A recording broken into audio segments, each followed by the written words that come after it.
What would you do if someone looked you in the eye and told you that you didn't belong in the very building your name helped fund? Before we dive in, hit that like button. Leave a comment with where you're watching from, and don't forget to subscribe to support more stories like this. Now let's begin. Karoline Leavitt walks into a bank. What happens next shocks the entire staff. On a crisp Monday morning, Karoline Leavitt walked into Sterling Union Bank wearing a gray blazer and carrying a modest leather handbag. No entourage, no assistant, no camera crew. Just another woman to anyone watching, standing in line like everyone else. She wasn't here to inspect or audit. She wasn't here for a press shoot. She was here for something personal, to quietly withdraw funds from her own account. The bank she helped invest in just 6 months ago. What she encountered instead was a wall of assumptions laced with condescension. It began subtly. The receptionist didn't greet her. The tellers ignored her presence. After 25 minutes and watching 3 customers skip ahead of her, Karoline approached the counter. The teller. Jessica looked up with a bland smile that didn't reach her eyes. "Can I help you?" she asked flatly. "Yes, I'd like to make a withdrawal," Karoline responded, sliding over her ID and a signed withdrawal slip. The amount was large but not out of the ordinary $120,000. Jessica blinked, then frowned. "That's a lot of money. Are you sure that's your account?" Karoline's expression didn't flinch. "Yes, it is." Jessica didn't reach for the drawer. Instead, she reached for her manager. The next 5 minutes played out like a corporate nightmare. Whispered conversations, suspicious glances. Another employee, Mark, joined them, glancing at Karoline's ID like it might be fake. Then came Richard, the senior banker, whose smirk conveyed exactly what he thought about Karoline's presence. "We just need to make sure this isn't a fraud case," he said, without even checking her account details. Karoline stood still, observant, calm. Her silence wasn't passive, it was powerful. Then came the moment. Jessica returned and said, "I'm sorry, but we can't complete this transaction without additional verification. Do you have someone who can vouch for you? A manager, perhaps?" Karoline blinked slowly. "I do. In fact, I have 12, she said. They're called the Board of Directors. I'm a major shareholder. And you've just humiliated the woman who helped save this bank from bankruptcy last quarter." The silence that followed was unlike anything that Lobby had ever experienced. Phones buzzed. The branch manager appeared within seconds. Faces paled. Karoline didn't raise her voice. She didn't need to. Her presence now screamed what her outfit hadn't. Power, credibility, leadership. The rest of the story. You'll want to see how she turned this moment into a lesson the bank would never forget. The power behind the name. Within minutes, the senior management team at Sterling Union's headquarters received an urgent notification the woman being questioned at Branch 7 was none other than Karoline Leavitt, the new investor who had helped raise the emergency funds that kept the bank afloat during its most turbulent quarter. Her reputation wasn't just built on money. Karoline was known across the financial world for her unshakable principles, strategic brilliance, and a no-nonsense approach to workplace equity. As the bank's CEO, Malcolm Trent, watched the grainy security footage on his phone, he paled. "Get me Diane from legal and Sam from public relations. Now!" he barked. Karoline, meanwhile, remained composed in the lobby.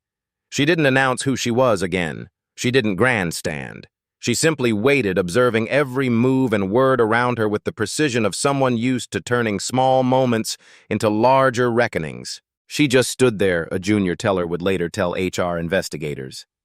Not angry, just powerful, like she was letting us write our own endings. And indeed they were. Corporate reckoning. By the time the regional director burst through the branch's front doors, Karoline had already finished a quiet call with the bank's chairman. Jessica, Mark, and Richard were summoned to the manager's office. The door closed. 15 minutes later, it opened. Jessica exited first, eyes wide, lips trembling. Mark followed silently, his ID badge now looped around his hand, not his neck. Richard, once smug, looked like he'd aged a decade. Karoline was offered the branch director's office to complete her transaction. She declined. Instead, she stood in front of the staff and said, "Every day someone walks through your doors just wanting to be treated fairly. Not like a risk. Not like a suspect. Just like a person. And today you failed that test." The staff listened in stunned silence. "But I believe in accountability and transformation," So here's what's going to happen next. The transformation begins. The next morning, the news had already begun to spread across Sterling Union Bank. Employees from other branches, from the smallest offices to the corporate headquarters, were buzzing about the incident. The shockwaves of Karoline's unexpected visit and the ensuing fallout were being felt across the entire organization. In the wake of the scandal, Karoline's call for a complete review of the bank's internal practices was echoed by the board. The initial backlash, however, wasn't without its challenges. Some board members had reservations. Some were unsure of the extent of the changes that needed to happen. But Karoline's leadership was unwavering. Over the course of this next month, Karoline worked closely with the newly formed Equity Task Force, a team dedicated to reviewing every level of the company from its hiring practices to its customer service standards. She wasn't interested in quick fixes. The changes needed to be real, lasting, and felt at every level of the bank. Every branch, every manager, every teller had to undergo new comprehensive anti-bias training. The task force worked tirelessly collecting testimonies, reviewing customer complaints, analyzing financial data, and digging into the very culture that had allowed this kind of discrimination to fester for years. By the time the first internal report was ready, it painted a damning picture. The numbers were staggering. The downtown branch where Karoline had been treated like a criminal had the highest turnover rate among minority employees. Its customer base was primarily affluent white clients, and it had a significant drop in business from communities of color, many of whom felt unwelcome or outright discriminated against. This wasn't just an isolated issue, it was systemic, and Karoline wasn't going to let it slide. But it wasn't all about reprimanding those who had failed. Karoline was a firm believer in creating pathways for growth, even for those who had made mistakes. The most difficult part, she knew, was changing the mindset of those who had normalized discrimination.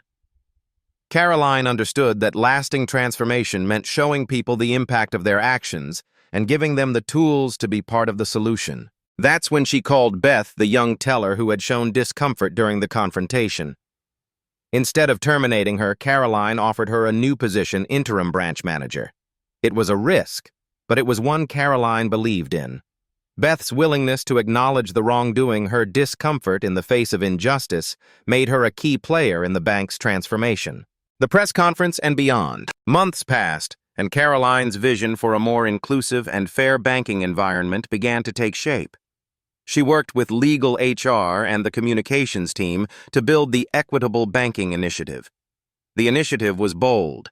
Karoline wasn't just asking for small tweaks. She wanted to fundamentally shift the way Sterling Union Bank operated at every level. And then came the press conference. The world was watching. The cameras were ready. Karoline stood at the podium flanked by key board members, including Diane Porter, who had helped support her decisions. Today we are announcing the launch of our $50 million Equitable Banking Initiative, Karoline began. Her voice rang out with clarity and authority. This program will target systemic discrimination within our institution. It will involve comprehensive anti-bias training, outreach to underserved communities, and direct accountability to ensure that we not only meet but exceed fair service standards. The room fell silent as Karoline outlined her action plan. The reporters were riveted. Some raised questions about the financial implications. Others questioned the depth of the bank's commitment. But Karoline answered each query with a level of transparency that left no room for doubt. By the end of the press conference, Sterling Union Bank had positioned itself as a leader in addressing unconscious bias in the financial sector. The bank's stock value rose in the aftermath as investors, customers, and employees alike rallied around the new direction Karoline was steering them toward. Karoline Leavitt's legacy. 1 year after Karoline's groundbreaking press conference, she received an award for outstanding leadership in diversity and inclusion from a major business magazine. The recognition was well-deserved, but Karoline didn't see it as a personal victory. It was a victory for everyone who had ever been overlooked or judged for their background. As she stood at the podium to accept the award, Karoline reflected on her journey. It hadn't been easy, but it had been worth it. She had faced countless obstacles, from subtle microaggressions to overt challenges from within her own company. But she had stayed true to her values, and in doing so, she had changed the very fabric of the banking industry. But Karoline's story didn't end with that award. Far from it. She continued to use her position to advocate for change, for fairness, and for equal opportunities. Her foundation grew, helping thousands of young women of color pursue their dreams in business. Her work continued to inspire future leaders, proving that it was possible to challenge the system and win. The ripple effect of Karoline Leavitt's leadership was felt for generations. Her name became synonymous with justice, equality, and perseverance.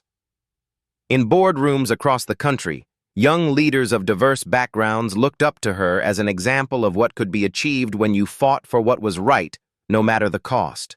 What would you have done if you were in Karoline's shoes?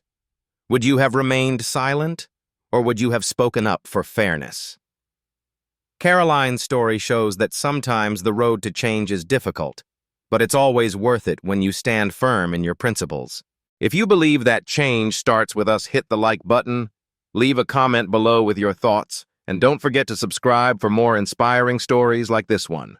Karoline Leavitt showed us all that with resilience, leadership, and a commitment to equity, you can not only break the barriers in your own life, but also pave the way for others to do the same.